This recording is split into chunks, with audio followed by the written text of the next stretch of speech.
This show is a project of the Schenectady Proctors History Committee. It's an effort to capture the oral history of the theater, all the great things that made this theater what it is today.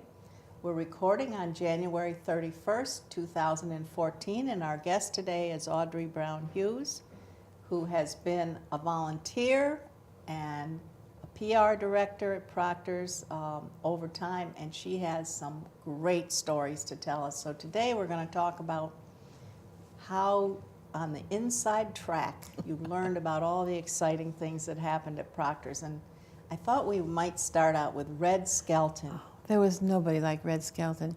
He was a wonderful, wonderful person. He was, everybody he met, everybody he saw, he wanted to meet and talk to.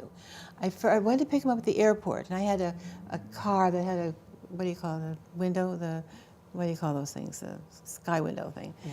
And I remember I picked him up, and he looked up and he said, "Ooh, television." So then, and this is late at night, and we get into I think he's staying at the Ramada Inn, the old Ramada Inn, which is now part of Union College. And he has a big trunk, and he used to confiscate napkins.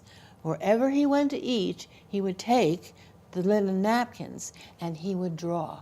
He would do his sketchings, and a big trunk. And he talked to everybody. He just wanted, even getting it, wherever he was, he talked to everybody. So then we get into the hotel, and it's late, and all the bellhops and the people that bring into his room, and he's drawing them. It's late. He's drawing them all figureheads. What are they, like whimsical pictures? Whimsical things, nice. They were great. I mean, whatever they were on the napkin. And he said, "Do you want one?" And I stupidly said no, because it was so late. I thought the man should go to bed. Something or other. And I didn't get one. I didn't get one because it'd be worth millions today. But that was what he did. He showed me his trunk. He opened it up, and there were all these napkins. So and how he big was this trunk? It was huge. It was a huge trunk. Yeah. And so then he and Dennis got along famously. And he loved to, he had one of those little things that you pull, I forget what you call them, where he kept all his money. He had cash, hard cash with him. He loved to go to Kmart's for the blue light specials. And that's where he went. And he would go and he'd meet everybody and stop and talk to everybody. I picked him up one morning after breakfast. We went into the restaurant area at the hotel, and he's there chatting with everybody. And everybody could immediately recognize him. Oh, of course you couldn't. Oh, absolutely. And then I think maybe he came again. I think he came again, and we went out, and he went out to the mall, one of the malls. And he used to videotape everybody and everything he did, and then he would send it to his wife at the end of the day and the next day. So she had a record of everything that he did. So was that by mail at that time? Yeah, it would have to be. Yeah, it would have to be. Yeah. That's funny. So he was fascinating. His blue light specials, and he had a little case carrying with him, and he was very accommodating, very friendly. If you have your money all in a suitcase, you never run short of cash. No, you never did. No, he was a great person. There are so many stories. I remember when we first started, we had the Canadian Brass come, and now they came down and that was the old airport, and you had to go to it. Dennis and I went out to pick them up, and this was probably maybe close to 7-ish. 6:37. We had to go to a separate building, and the plane was in. The Canadian Brass people were sitting in the plane, but somebody forgot to call the immigration, and they couldn't get off the plane. This was private aviation. This is private aviation, separate building, a whole totally different airport, Albany Airport. So there they sat, and there we waited. The show is going on at 8 o'clock. They have to have a sound check. What are we going to do? How are we going to get them there in time? And the man didn't show up. Well, he finally did, but it was by the skin of their teeth. A little nail-biting experience. They just got there. They didn't even think they had a sound check. They just barely made it.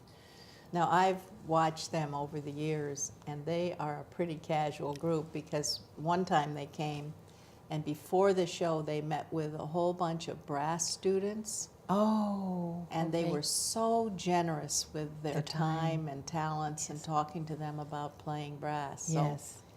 I think they probably weren't all that worried Well, about they probably this. weren't worried, but we sure were. We were newcomers, in the entertainment business, and we didn't want, an audience sitting there waiting.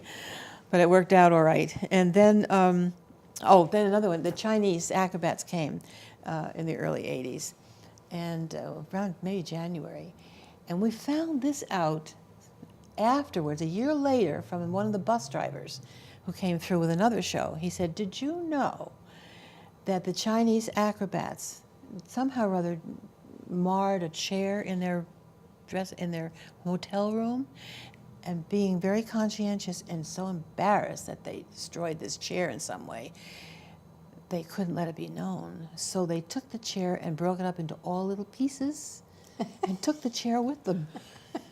On their trip. Stuffed it in their suitcases and took the chair with And them. were they traveling by bus at that They point? were traveling by bus, yes. So they just went on their bus? on their and- bus with each of them with a part of this, So with that you part of never the chair. heard from the motel? No, I never did. This was a year later. I thought better keep How'd that you quiet. find that out? The bus driver told us. Ah. When he came through the following year. Because So the that's- Chinese acrobats, and it's not the same people, obviously, it changes over time, but they've been here many, many Yes, they have. times. Yes, And yes. so we must be very friendly with their management at this point. I guess so.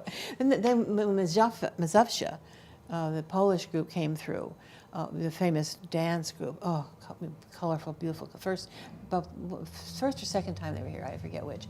That was when the Solidarity movement was just beginning in Poland. They were just beginning to get some of their feeling of freedoms back. They performed here. Father Karl Urban had the whole group up to his church hall for a big reception afterwards. Only the group, with much scrutiny from all the KGB that was all around. And we had a lot of people with a lot of shows that came through that had KGB agents all over the place. But after they left here, I forget where they went. They may have gone to Canada. And a group of them defected.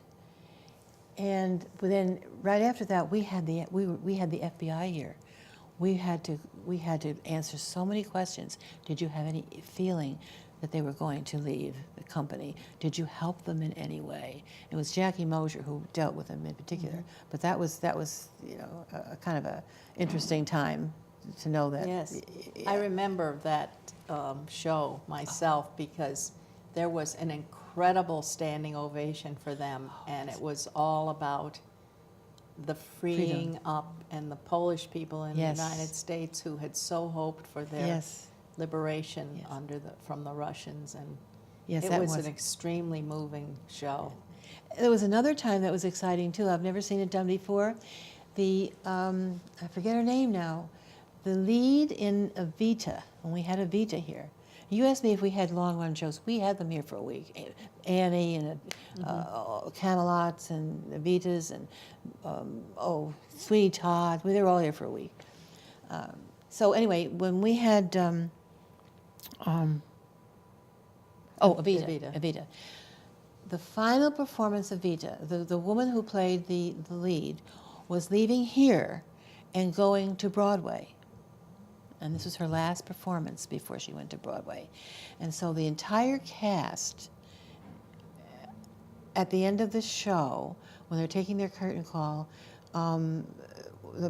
people all went up, all threw roses from the audience, on stage. And I don't know whether it was by the cast and the audience members. They were supplied roses, and that was a very unique thing to see. Sure, That was very beautiful. That had never happened again that I could ever remember. And there was, she's probably a famous person. I can't think of her name. Yes, she went on to do. She did very well. Richard Harris, when he came here, and see, now let me just say this: we were poor. We did not have advertising, and we did not have advertising the day of the show, which was really wrong because you should have advertising, a small blurb like opening tonight. Right, In the for papers walk-up. for anybody. Mm-hmm. Well, okay. So Richard Harris agreed to do a press conference. It was going to be in the ladies' lounge, and everybody was assembled there, in the press room, in the ladies' lounge for his 2:00 press conference. Except, without word, just before that, Richard Harris is not going to show up. He's ticked off very upset. He's not going to be there. And I had everybody there. Well, what do I do? Well, everybody went over to the hotel, cajoled him, pleaded with him, you know, blah, blah, blah, blah, blah, and on and on and on. And finally, he agreed. The reason he didn't come was the fact that there was no mention of the show in the paper that day, and it really upset him, and he wasn't going to come. So he finally agreed to come. And he breezes into the lounge. Oh, I was over at Union College in the gardens, and they were so beautiful. I just couldn't tear myself away. So he's quite a good actor Oh, as he was well. marvelous. Everybody just swallowed it up. And we were all singing, oh my gosh. What a... Well, And then there was another time, Lana Turner, she was here in a play, and she had a foot fetish, you know. She loved shoes. She had millions of shoes in her closet. She had evidently hurt her ankle and was not going to appear on stage for the matinee, and she would not budge. And again, everybody, management here, her management, pleading, would she please come for the matinee, you know.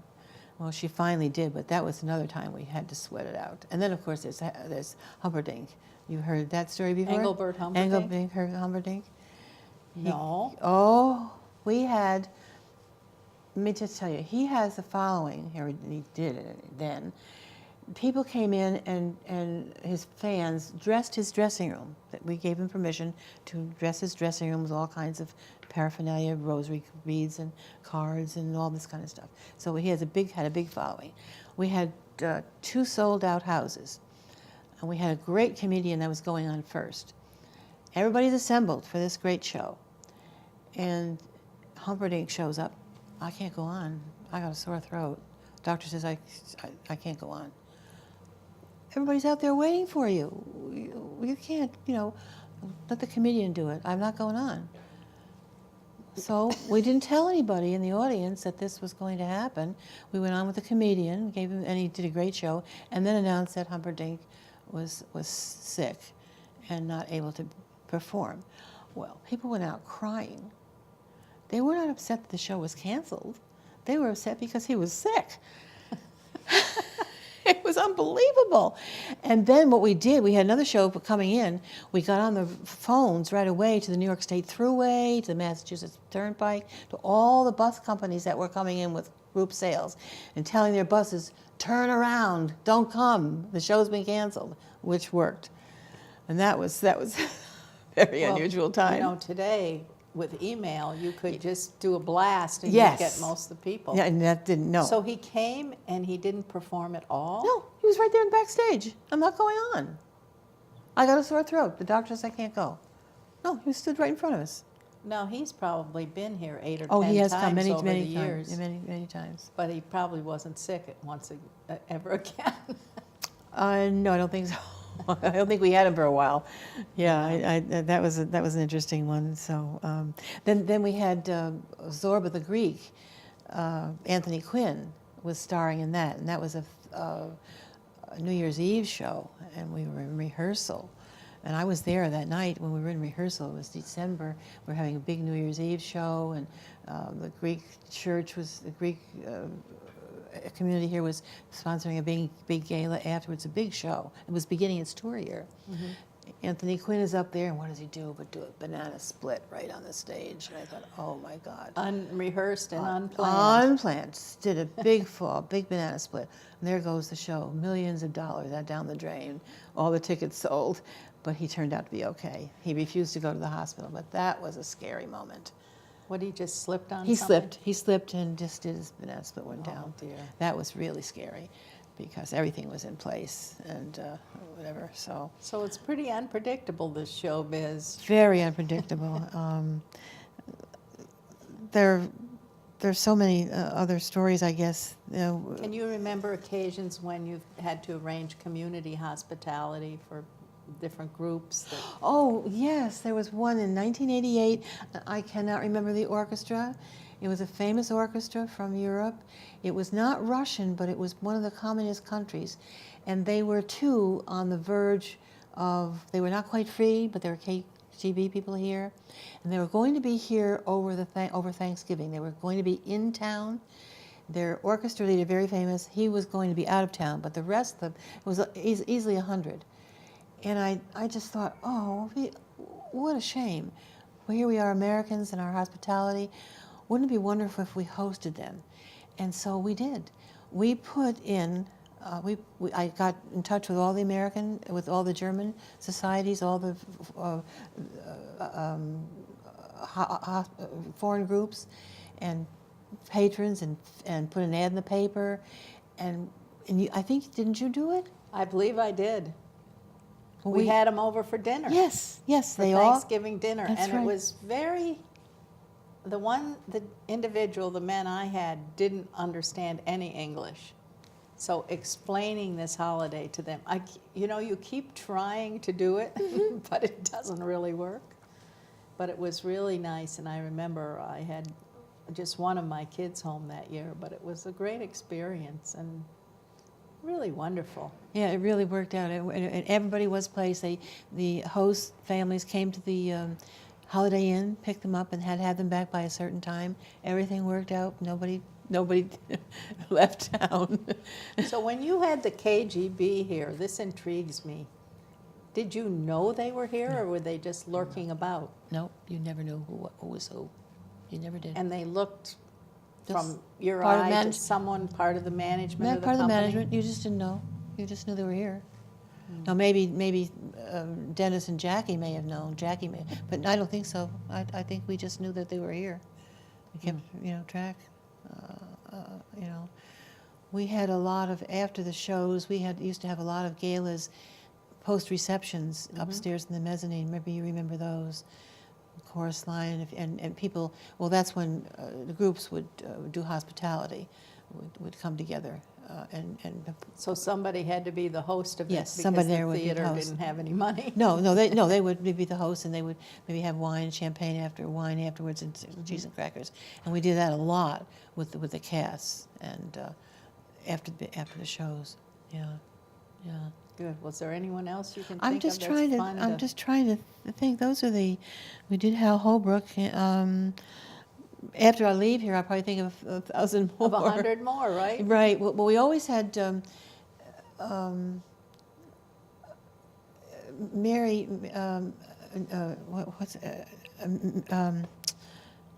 What's her name? Ann B. Davis, of course, lived in Schenectady. We always made sure that she saw people, or we tour her around take her around to her former neighborhoods.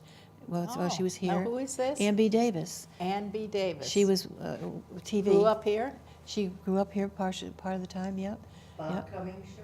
Yeah, whatever. I forgot what the name of the TV show she used to be part of. Okay. Yeah. And a lot of them. Peter, Paul, and Mary. Mm-hmm. She used to live in Schenectady too, and her babysitter at one time came backstage, and they connected. So we used to let a lot of people backstage if you knew ahead of time, they could go backstage and visit with different people. Even now we have the opportunity we'll ask for a meet and greet, and some people are willing to do it and others are not. And partly it's their travel schedule. Some of them are actually leaving here right after the show. Oh, they do. Oh, they go right out. Oh, that's Bill Cosby too. You said leave right after the show. When Bill Cosby did his show, I remember the one time he did his show, it was Super Bowl, I think it was, and so he would be sitting there, and then he would, Super Bowl, and somebody in the wings would tell him what the score was, so he would tell the audience, and then you get blah, blah, blah. The curtain goes down, and out he goes out the back door. He came in I just happened to think of another one. Okay. Well, anyway, he goes out the back door. He had come in by private plane at the Schenectady County Airport. And Dennis and I took him out to his plane, except it was snowing, and it was terrible weather. We could barely find his plane. It was sitting there waiting for him, but he got out all right. But that reminded me of Cary Grant. Oh, now there was somebody. Do you remember that? Conversations No. with Cary Grant when he came? It was a show like, he just sat and he reminisced, and then he answered questions from the audience. Okay, and that night, we decided that we would honor the 100th, the millionth, I guess, visitor to Proctor's Theater, and we didn't know who that would be. So, Cary Grant was going to. We had the names of all. We had all the tickets or something, and Cary Grant pulled out the winner. And it was somebody sitting in this seat, and she became. It was somebody from Massachusetts, and she became the special winner. And I have her picture in the archive someplace. But Cary Grant came in. Now he came in by private plane. There was somebody who had connections with the theater who had a private plane, who had a big jet. Cary Grant came into New York City. Then New York City picked him up on the runway and brought him up to Schenectady, and landed in Schenectady. At the county At the airport? county airport, same as Bill Cosby.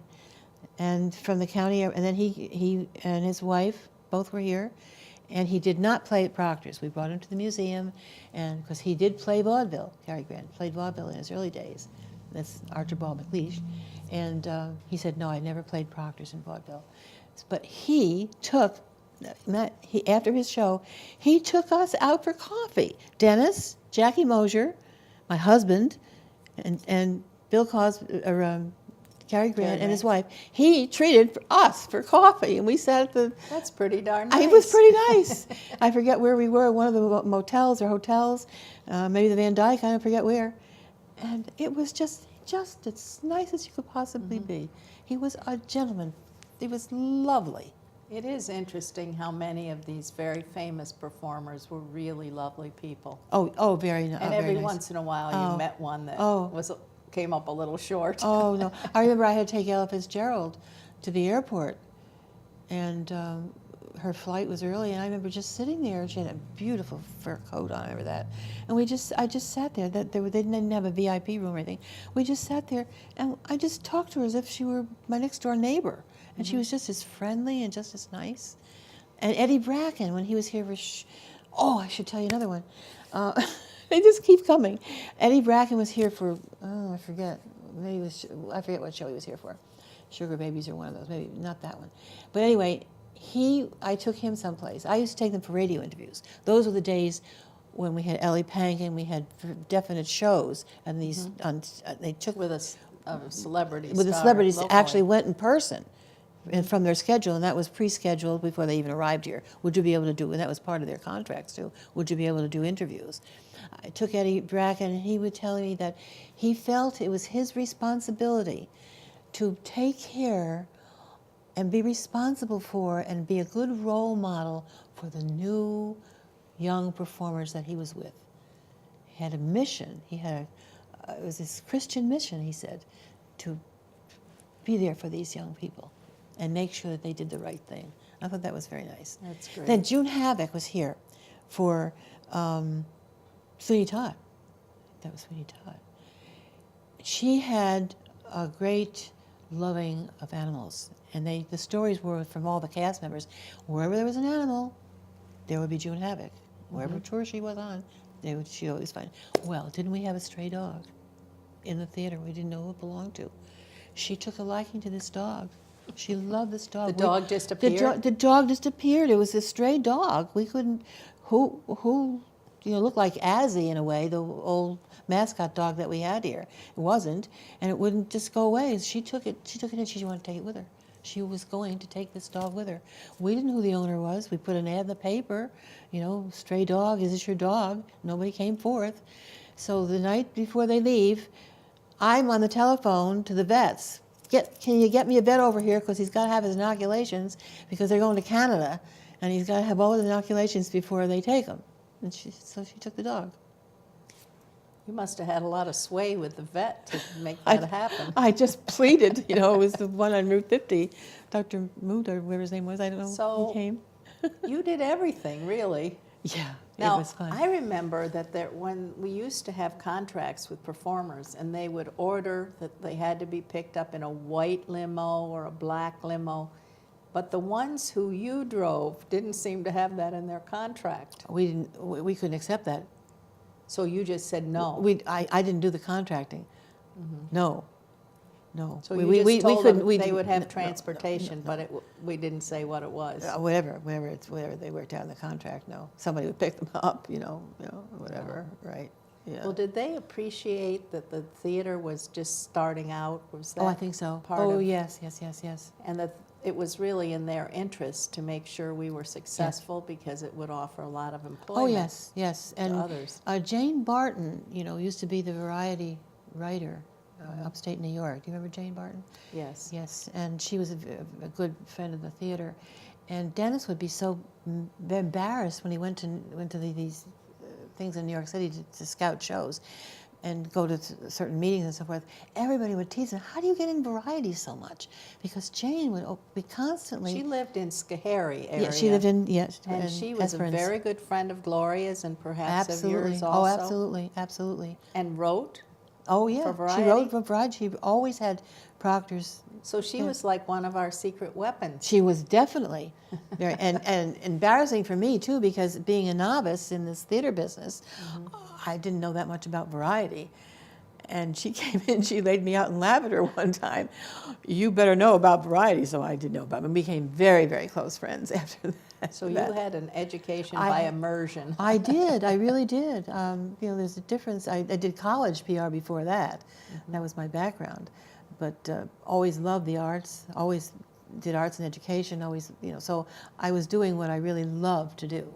So you had an opportunity to meet some wonderful people, but you had to be quite nimble on your feet and figure out how you were going to handle 100 different things that could happen. And they did, and that did happen, yeah. Right.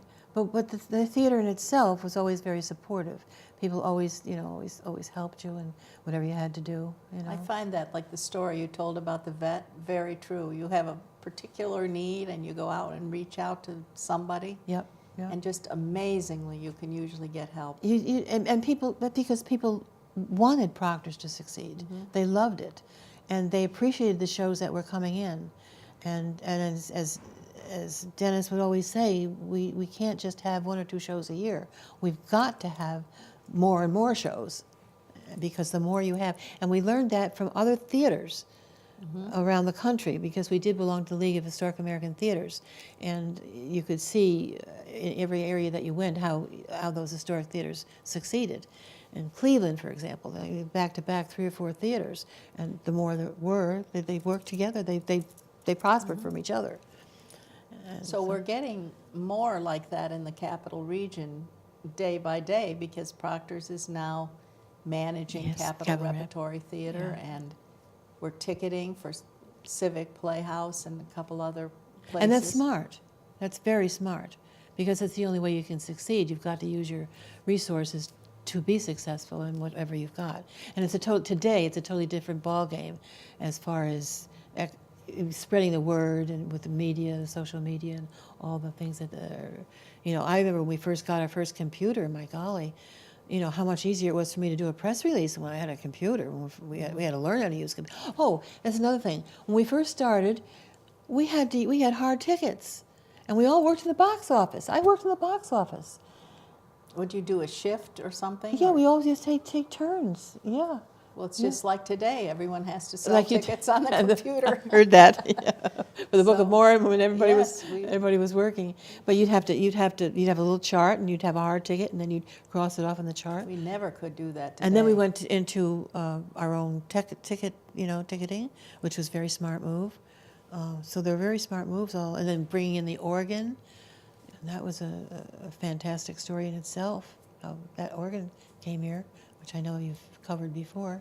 Yeah. Well, that's great, and I think it's been a pleasure to have an ingenious, creative woman as my guest today, Audrey. Oh, it's Karen. You forgot about the ice skating. You were a part of that. Okay, tell me about the ice skating. You came and filled up that rink as mayor of the city of Schenectady. We'll drop back. I'll say more nice things about you later, but you tell us about the ice skating. Well, we had 2 ice shows right on stage, and we had to lay the platform,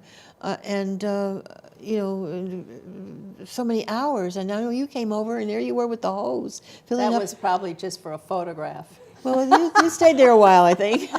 It was for a photograph, but, But remember that the we had. ice came way out front It because I did. remember thinking Yes. when I was sitting there is I think I'm going to get this ice skater on my lap. Yes, yes, and they practiced over at the ice skating rink, which was Center City. We had that before the soccer field.